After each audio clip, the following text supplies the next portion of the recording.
Oh, God, the key cards.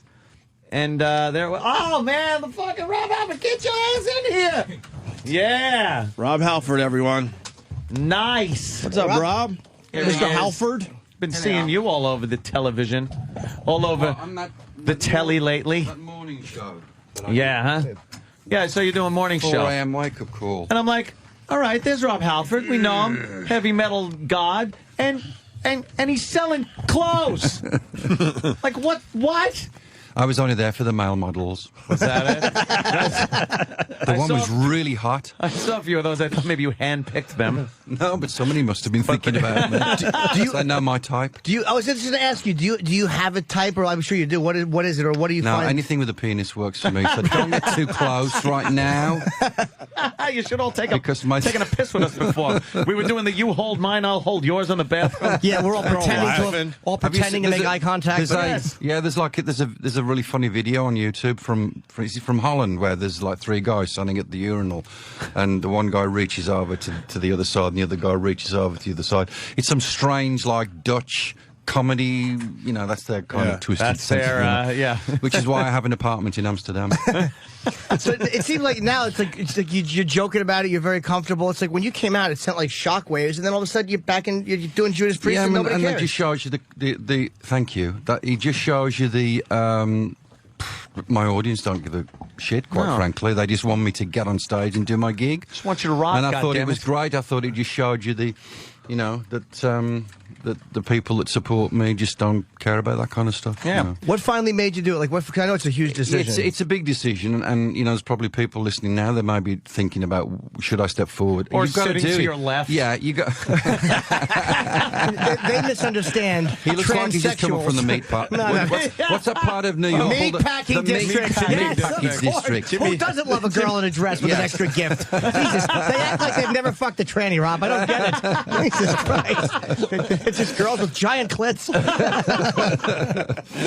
Yeah, so anyway, yeah, it was a good thing to do. It's a great moment. Was it something was somebody threatening to out you, or did you just go, you know what, it's time? No, I mean, if they'd have outed me, I could have, quite frankly, give a shit. At that point in my life, I was just having so much fun with my musical career, you know, and especially being able to fulfill a lot of my music outside of Priest. I was just ready for everything and anything, and it felt like the right thing to do. I would have never have done it while I was in Priest because I loved my band so much, and you know, I think that's the big dilemma that people that are going through this struggle have to face. You're putting everybody else first, and that ain't the way to live. You know, you got to put your own house in order, and then you can have, you know, you can do whatever afterwards. Especially with a band like Priest, because that, you know, especially at that time of just in the 80s, metal like that. You know, 80s with, you know, Vince and Nicky and all those other great guys, and the irony is all the guys were looking like chicks in the 80s in bands.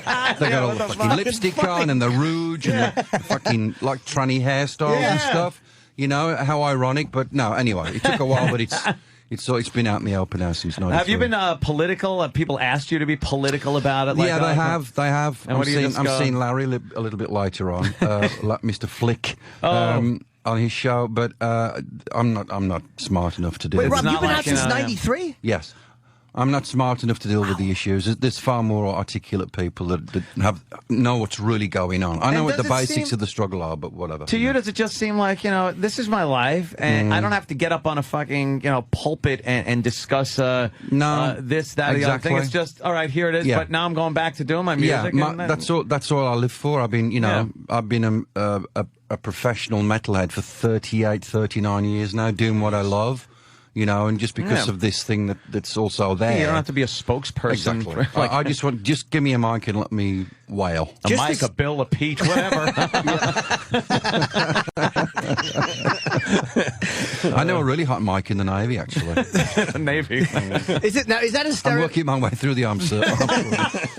Is that a stereotype or just a joke that gay guys like the guys in the Navy, or is the Navy the one that? No, it is. I think that's just it's a joke. Okay. It's a stereo. It's a stereo. But on that point, I would just like to give a shout out to all the veterans because it's Veterans Day today. Yeah. So I even though I'm a Brit and I spend most of my time in this country, I know how important this day is for the vets. We've been pals with the Brits since like the 1700s. Yeah, we gave you this country. We said you want Maybe America, 18s. keep it. We'll go back to our little island in the middle of the Atlantic. Sent a few people over to make us feel good, like we won it or something. Like, oh look, let them think they won the fucking country. Yeah, we don't even want the shit anymore. Yeah, but there are some residual things hanging over. Like we have the tea over in England. Yeah. That you Americans like to do the tea bagging. Tea bagging, yes. You're heavily into the tea bagging right now.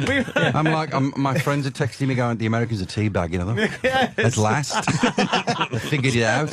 We took a boring beverage and made a fun scrotal humiliation out of it.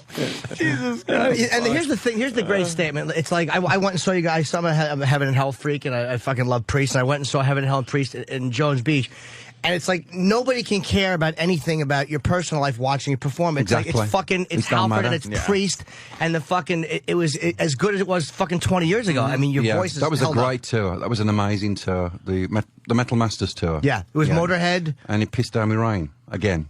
Oh, did it? At Jones Beach, it always rains. Beach is a fucking bitch like that. It always rains, and you got to get all the gear through a tunnel. That's God angry with your lifestyle. That's strike me dead. But God doesn't want to strike him dead. So he just a little rain on everyone. A little rain, yeah, ruining my hair. But that's apart from that. Whatever, it's a real good venue, and all the strong Islanders are there, just going crazy for the band. And how do you keep your voice? Like, because a lot of singers, man, they just lose it over the years. And you, one thing I've heard about you is you've kept that voice. I don't know what it over is. The years, I was talking to Alice yesterday back in Phoenix doing his show, and Cooper.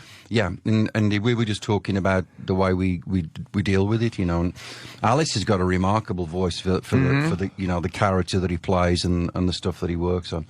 We both use these in-ear monitors, which is a real blessing because up until that point you were screaming above the guitars and the drums and trying to get yourself heard. Did you ever feel though in the early days where you did have stage monitors blasting at you that it made you push more? And almost. Like I always thought it made it sound a little better to me to yell a little more during certain songs. Whenever I used an ear monitor, it was like too clinical, esoteric. Yeah. No, again, we talked about that point because he was really resistant to it for that very same reason, and so was I.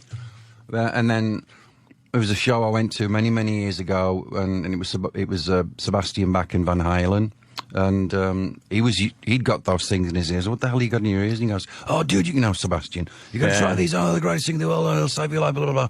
And that was it. So from that point on, I've used them. But in fact, I probably am able to get more into my performance now because I can really. You can hear what you're doing. Hear what I'm doing. A lot more. Save your fucking ears too, man. Like standing in front of that shit for but that the rest many of years. the guys, you walk past Glenn's stack, and it's like an H5 Hurricane. I mean, it's just this wall of fucking noise. It's just absolute. And then he's got the monitors, and he's, when you get the wind blowing in your face, he's pulling his skin back, and he's standing You're feeling the speakers, the air coming off of him. How the hell does he do it? It's amazing. Did you deal with any tinnitus or anything? Because you guys were fucking like loud. Yeah, so. the band is still incredibly loud. Yeah. No shit. I mean, that's what that's what you we're about in metal. Yeah, nobody wants to fucking hear Electric Eye played softly and acoustic. Well, I told you that time I went to see a band that I grew up just loving for the fucking hardcore was Blue Oyster Cult. I loved Blue Oyster Cult. So, and this is going back years ago now. Even I went to go see him in Huntington, and I'm listening to him doing these songs, and you could turn to who was next to you and go, "Oh, this is great. They're doing astronomy," and you'd be like. I don't want to hear him like this. I want to hear him loud. Yeah, at the pre-show, he's, "I want a beer right now." And then you still don't, get the message across. But you have to use sign language at pre-shows. There are some bands though that were very heavy in the day, and then they lightened up and turned into a whole nother entity where you guys kept kept rocking, man. You know, and you to this point, even still, you know, the volume's up. You're fucking kicking ass. Yeah, you know? Nostradamus is a really intense record. You know, got some really strong stuff on there, and so it is. You know, you might wonder. I mean, metal is everything. You know, a band like Priest can be the Painkiller, and then we can do like Beyond the Realms of Death.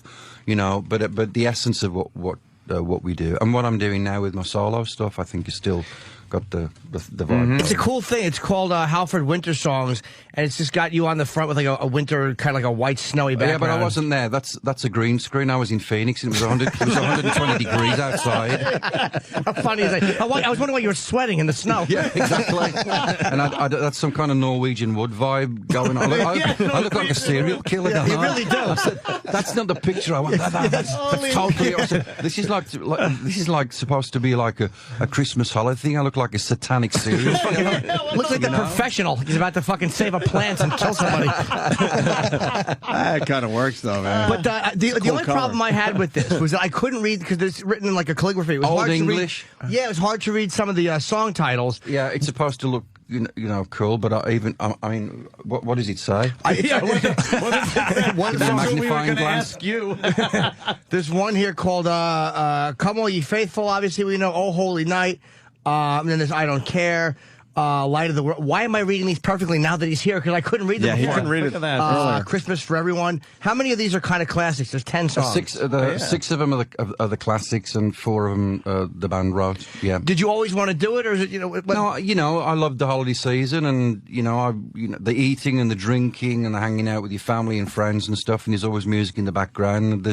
For me, there wasn't enough of this kind of vibe going down, so this took a while to put together. But now we've What style is this now? It's rock. It's that opening cut, "Get Into the Spirit." You know, it's got all the intensity of like the Painkiller vibe. With we got to play one of these. Yeah, of drums and screaming vocals. Yeah, it's a real good opener. I've been a big critic. I'm sure Eddie Trunk talked to you about this too, of the Rock and Roll Hall of Fame and just how fucking shitty they've been to metal. But after Sabbath got in, it seems like it's opened the door, and now Metallica's in. But bands like yourself, I mean, do you guys think you'll be in the hall? I don't know. Motorhead. I'd love to. It would be a great honor because it's, you know, it carries a lot of value and a lot of prestige.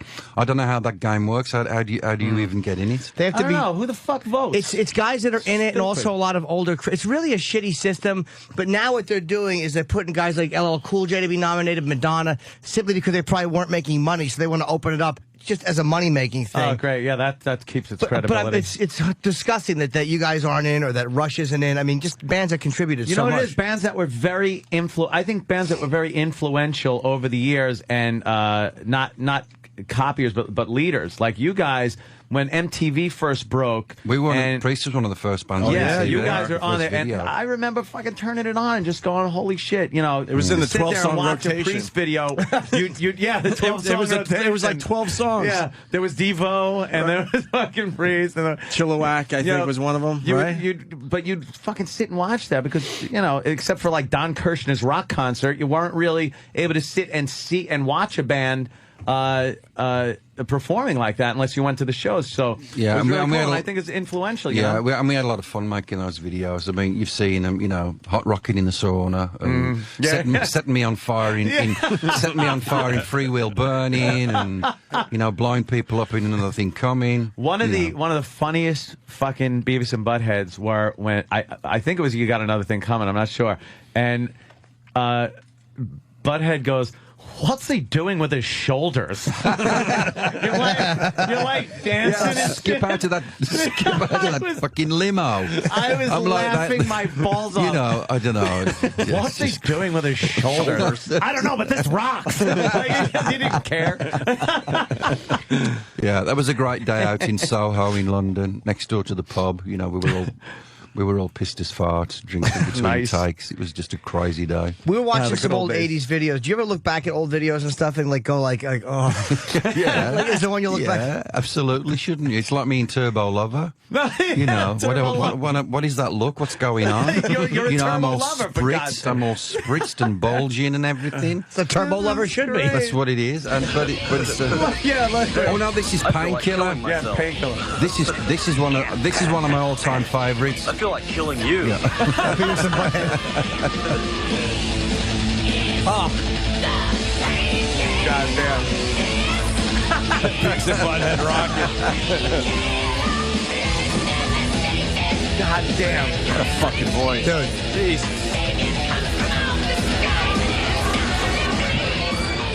Now I just want to listen to to way to start your day. You really did just want to fucking kill something. Yeah. Like, that is music to kill by, man. Holy shit. What a unique, fucking strong voice, man. There's nobody that sings like you. Yeah, with that range, too. You got one fuck of a range, man. It's probably because I just got one testicle. Is that it? Yeah, I've only got one, sadly. Do you really? For real? Oh, come on. No, I have two big balls. And you know, they're hanging to my knees at this time of my life. This is where I'm wearing loose pants and I've gone commando on the Opie and Anthony show. I was going to get mad that it got wasn't no in your underwear on bio. today. Dude, I was going to scream. How do we not know this man has one ball? We could talk about one ball for an hour. That's easy. Well, Hitler only had one ball. Yes, Did he really? did. Yeah. Made him a little angry. Yeah. Which is why he started. Yeah, his compassion ball didn't drop. It made him a little testy. Oh, stop. It's actually pretty funny. We got some fans on the line here. Let's go to Jeff in St. Augustine. Jeff, Rob Halford in studio today. Rob. Boy, Hello, Jeff. How you doing? We were down. We played in your location recently, didn't we? Did you come see us? I damn sure did. Okay, cool, Nice. cool. I've seen you about 6 times now. All Going right. Back to the Screaming for Vengeance tour. Well, you go way back. What? That's great. I go way back. And I just wanted to let you know that you're real fans, you're true fans. Yeah. We knew all along that you were gay. Never had a problem with We it. don't See, know there all you go. along. There you go. I was hiding and I didn't need to hide. Yeah. Does it feel like I'm sorry to interrupt you, but go Go ahead. ahead, Jeff. No, that's good. I was just going to ask Rob, because you're in like the metal scene, which is such a kind of like an alpha male or aggressive chick fucking scene. Like, Right. Did it feel dishonest, or did it feel? How did it feel living like that and knowing you had to present a certain front, which denied a big part of who you were? It wasn't any real big deal to me because I was already established in my work, you know, and so I was just doing my gig. Never even, and you just don't think about that kind of thing. You just go out and do your metal, and that's what it's all about. But I mean, if you had somebody that you were seeing, like you knew, like you couldn't be photographed, like you know, like you guys walking around with your chicks or whatever. You had to... but the irony is, I you know, for the longest time, I mean, I didn't really come to the terms of understanding about myself until really later on in life. You know, like in my mid-late 20s when I was trying to figure it out, because I'd been hanging out with chicks. I've been fucking chicks up for, you know, for the longest time, and so it's just that's why it was kind of a crazy feeling and know what's going on.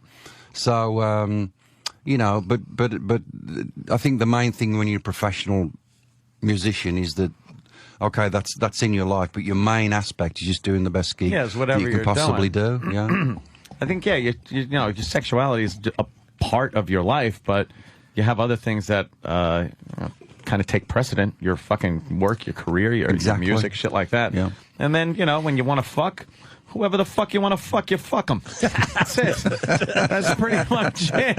That's how I think about it. It's just like, you know, whether you're hetero or you're fucking gay, it's not like, all right, I like fucking girls. How is that affecting my job? No, you know, but it's really not. No, the question I was asking is only because of the people's perception.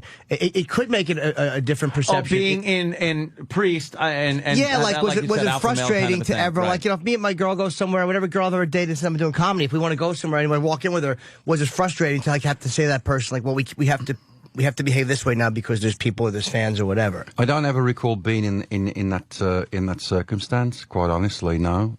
And I think, again, just because, you know, I was putting my band and my bandmates and my fans first, which I still do to a great extent, you know, you didn't put yourself in those kinds of scenarios where somebody could take a picture or the rumor could start. And that's the other crap. You go through all the stupid fucking childish rumors and innuendo, and I'm like, I'm sick of this. Let's get it out of the way, you know, and there it goes. Did you talk to your guys first, your band? Or did you talk to them first? You go, look, this is what's going to happen? You know, just to reflect on the moment, I was doing something for MTV. I was working on that 2 project with Johnny Five and Trent Reznor.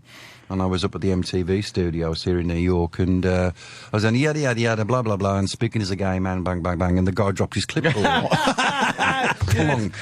And then it was like a firestorm went around the planet for like 2 or 3 days. Did it slip out, or did you just kind of like fuck it? You know, in all honesty, it wasn't a planned event. Yeah. I was just riffing away and just talking, and it happened. I thought, oops, there it was, you know. Must have been a load off your show. Weight off your mind. It did. Yes, it was a load off. Yes, it was all of that. Let's go to Maximum. Maximum. We got Rob Halford in studio. Yeah, Rob. Maximum, is that your real name? Is that your real name, Rob? Is that like Trojan Maximum? Maxim. Anyway, bro, what's up? Well, I just want to tell Rob that Judas Priest was the first metal band I ever listened to. Yeah, great. You guys fucking rocked. And Thank I kind of got out of you guys, wasn't really listening to you. And recently I heard Nostradamus. Yeah. And I thought it was older shit. I mean, you still have it. You sound great. You're fucking awesome, Rob. Thanks, man. I really appreciate it. That's really cool. Do you know about this guy in Cleveland who has listened to Nostradamus every single day of his life since it came out? Really? Yeah, he's listened to it about, I don't know, when did that record come out? Like almost 2 years ago. So he's listened to it close to 1,000 times. 1,000 times, and he dresses up like Nostradamus. And he's a bachelor, but he has a dog, and he sits there, and he comes home from work, and he dresses up as Nostradamus, and he gets his dog, and he puts it on, and he sits there, and he listens to the whole record, an hour and 40 minutes, or whatever it is, to CDs of Nostradamus. That's just... I don't know what it is. It's insane a little bit. It's the most insanely dedicated Priest fan you could ever wish to know. But I was just talking to some friends in Cleveland on the radio the other day, and they go, hey, I said, what's up with Jim? He goes, you might have to stop listening, you know, it's something, there's some strange things going on right now. A little odd. You know, we're getting to about 958 plays, you know, after work. Jesus. So, but that just goes to show you that Priest fans are the best fans in the world. What does he do for a living? That's the important question. I never asked him. I met him. I never asked him. Please find out what he does, because he might just drive around and lop heads off. Serial killer. Let's continue with the phones. Ron in Georgia. Ron. Hey, I was wanting to ask Rob if there was a plan to do a Screaming for Vengeance tour like they did with the British Steel album this last time. Thanks, buddy. You know, I don't know. What year was Screaming for Vengeance? 1980-something? Can somebody Google it? I would guess 82. You know, it must be nice to be able to go like, what the fuck year was that? That fucking massive hit. That huge Google it hit for with me. something. I don't know. Google it. It's like, Google it for me. I do know that the British Steel turns 30 years of age next spring. It's the 30th anniversary of British Steel. Shit. And that's why this guy was just mentioning, we just went through America on our second leg, and we flipped from Nostradamus to getting the party started early for British Steel. We made a movie that's going to come out in the spring of 2010 to go with the official anniversary. Oh, really? What's the movie all about? Like documentary? Just a live show. Yeah, live show. And anything else we can find to put in. You know what song is very underrated by Priest? And if you're not like a hardcore Priest fan, you should go listen to fucking Rapid Fire. What an underrated fucking song that is, man. Of course, that's there were two versions of the way the running order went. Over in America, British Steel started with Breaking the Law. That's the way the label wanted it. But everywhere else in the world, it starts with Rapid Fire. So that is the first song that we played on this current British Steel tour. And the opening line, the first thing you hear is pounding the world like a battering ram. Yeah, it's fuck. Do you have that at all, Trent? It's fucking such an underrated song. It bugs me. Yeah.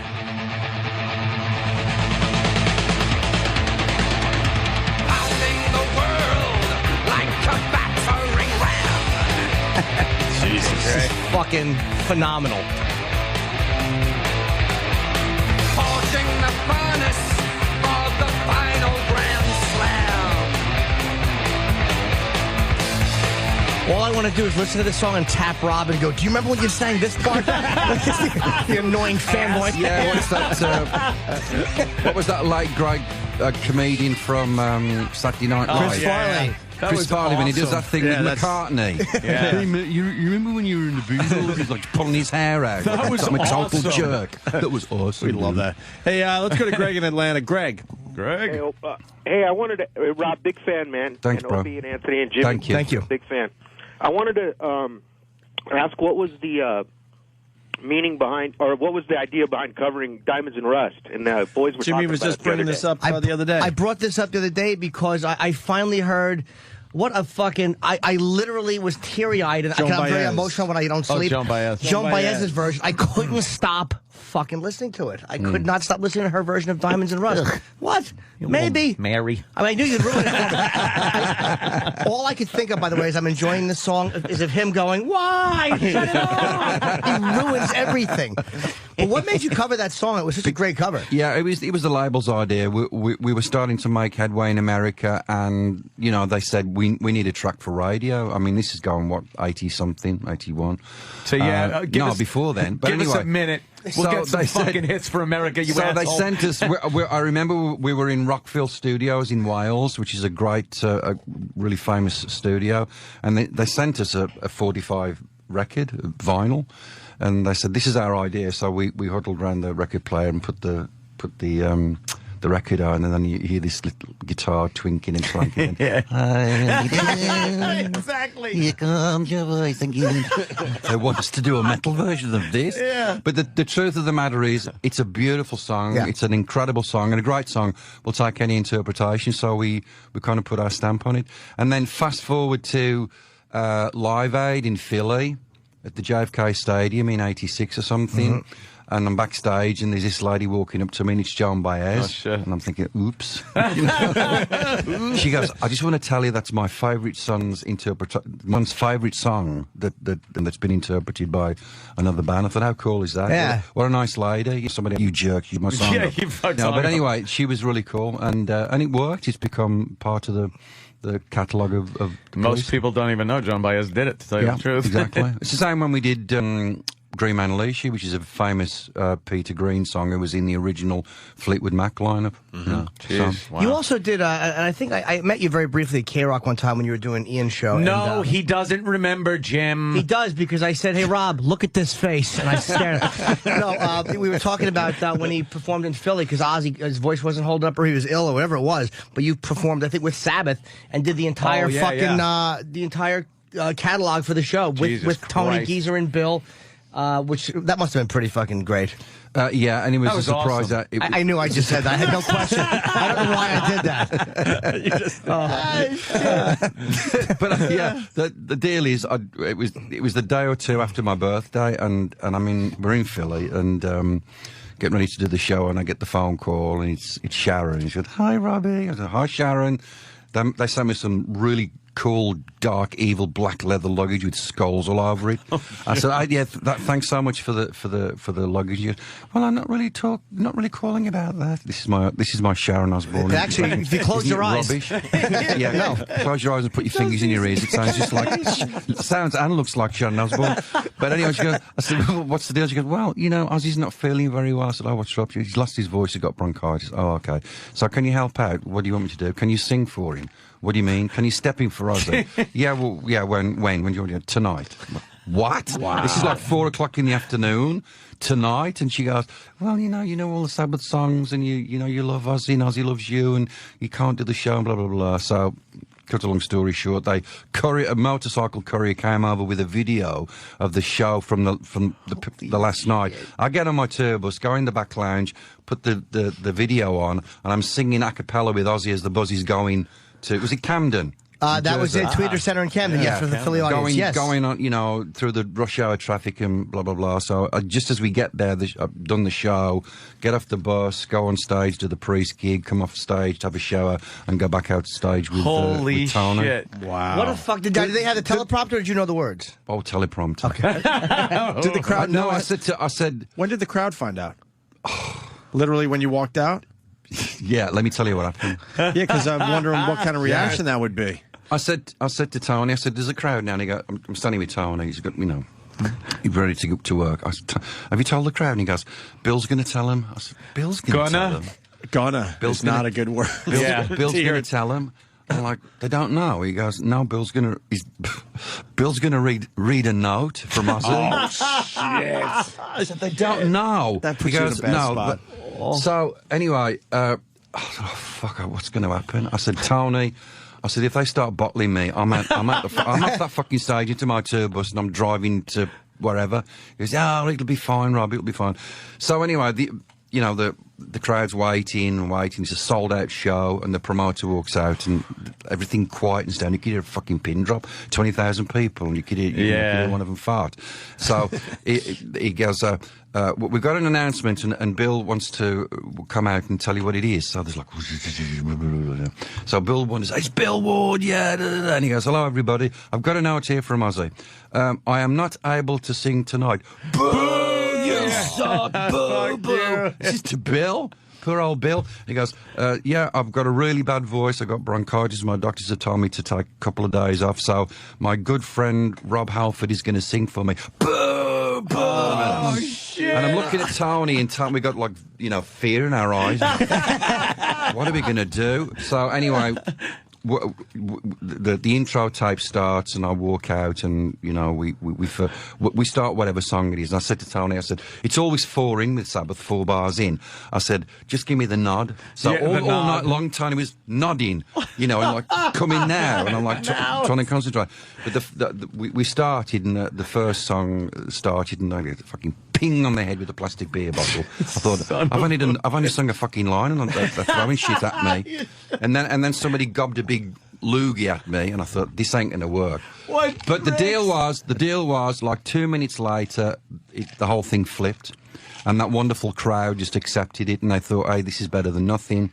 And it ended up being a bit of rock and roll history. And it's Halford singing Sabbath. Yeah, exactly. You know something? You might go there thinking, I want to see Ozzy, I want to see... But, you know... But Rob's you saw something different. Yeah, man. I heard it was phenomenal, and people said it was really a memorable show. You're never going to see that again. It's not like some fucking nobody just walked in. It's fucking Rob Halford. And not only this...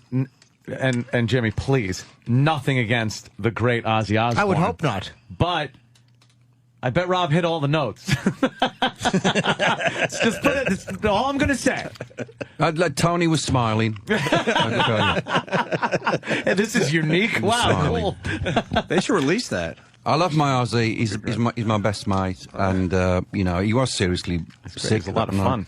But anyway, he recovered for a couple of days later. They're saying that Rob has to go in a couple of minutes because. All right, let me. I want to see Tony. Go ahead. I don't even know if we can get this done, but let's see. Tony, go ahead. Hey, Rob, can you give us a rock scream? Is it too early for a rock scream? We do some rock screams on this show. Oh, we're terrific at it. Oh, your basic fucking. I'll do the. Holy crap. Now that's it. Both of my balls fell off. God. Holy shit. Oh, Jesus. I need to go change my diaper now. I like too that. early in the morning to do God damn, man. Hey, we got The it fucking done. fact that you can still do that after all these fucking years and do it at like 10 o'clock in the morning without any warm-up is amazing. That's why they call me the Metal God. Yeah, it's true. The fans do. The fans do. By the way, clothes Metal God clothing. Yeah, we didn't even talk about that, Rob. How do you get your hands on some of the Just go to the website, robhalford.com. We've got the new record, Halford 3 Winter Songs. We've got some real cool swag for people to check out. Yeah, the shirts looked really fucking cool, man. Yeah, I got to give props to Mark Sasso, who's from New York. He's a great designer, and he puts all this crazy stuff together. So you can check it out there, and you can check it on the artwork of Halford 3 as well. I saw somebody wearing Metal God clothes, or I saw it somewhere, and I didn't realize it was your line, and somebody told me it was your line of clothes. It looks really great. I front both of the companies. I'm the guy, but there's an incredible bunch of people that work back in the offices in Phoenix and Arizona. But yeah, we've got the record company, we've got the clothing company, we've got Metal God Entertainment making movies. You know, it's so cool. I'm like the Jay-Z of heavy metal, but he's got more money than me. You know, it's Lend cool, us a buck, Jay. It sticks with your personality and everything. It's not like you're putting out a clothing line like sailing clothes or something. It's like, you know, it's That's an hard idea. rock shit. Some guys just throw Go their off in a name on boat something. somewhere in a little yacht with my gay sailors. You know, we'll be dressed up with our little hats and things. It's just it fits. You know, it fits the fucking metal. Yeah, it does. It all attitude. works great. Yeah. It looks really, really strong, and I like, you know, maybe people will check it out. We really got to get him out of here. All right, well, thanks for coming, man. Day. Fucking, Thank you, Great fellas. having you. And Rob, let it be known the Absolutely. phones are lit. They all just want to praise you, but we just couldn't get to too many of them. I love today, you, my so. fans. You're the best, and I hope to see you next year. Awesome, Rob Halford. Everyone. Great Rob Halford. I think See you, that fellas. I think Thank that you, does Rob. it for us too. So why don't we Thanks, get man. out of here? Yeah, let's get the fuck out of here. Hey guys, thanks for We're done for listening, the day. and we'll see you tomorrow. Bye.